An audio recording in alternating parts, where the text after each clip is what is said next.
Okey, jom kita sembang santai pasal isu hangat ni. Kampung Sungai Baru, satu kawasan tradisional di tengah bandar. Kuala Lumpur yang kini jadi perhatian sebab konflik pengambilan tanah.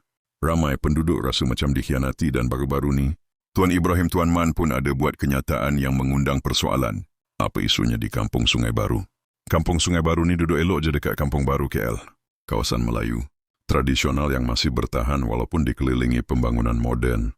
Tapi tiba-tiba kerajaan zaman PN nak ambil alih tanah tu untuk projek pembangunan. Yang jadi masalah, penduduk dakwa tak diberi pampasan setimpal dan proses pengambilan dibuat macam tergesa-gesa tanpa rundingan telus.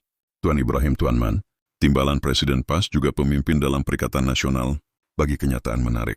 Katanya isu pengambilan tanah Kampung Sungai Baru ni bukan berlaku zaman kerajaan Madani sekarang, tapi waktu Perikatan Nasional, pemerintah dan pihak terlibat pada masa itu perlu bertanggungjawab. Siapa menteri yang bertanggungjawab masa itu? Menteri yang ketika itu pegang portfolio berkaitan wilayah persekutuan tahun 2020 hingga 2022. Beliaulah yang dilihat memainkan peranan besar dalam proses awal pengambilan tanah di Kampung Sungai Baru ni. Menurut laporan, kementerian pada masa itu menyokong rancangan pembangunan semula kawasan tu, kononnya untuk tingkatkan taraf hidup penduduk. Tapi realitinya, ramai rasa mereka dipaksa pindah dan diberi pampasan yang rendah berbanding nilai pasaran. Sebenar tanah di kawasan KL. Kenyataan Tuan Ibrahim Tuan Man ni menimbulkan persoalan. Apa cerita dengan Perikatan Nasional ni? Perikatan Nasional ni gabungan politik yang terbentuk lepas kejatuhan Kerajaan Pakatan Harapan pada 2020.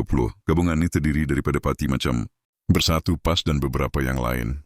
Masa jadi kerajaan, PN pegang kuasa lebih kurang 2 tahun. Masa tu juga banyak isu tanah, pembangunan dan keputusan tergesa-gesa berlaku. Dalam konteks Kampung Sungai Baru, isu ni berlaku di bawah pentadbiran PN.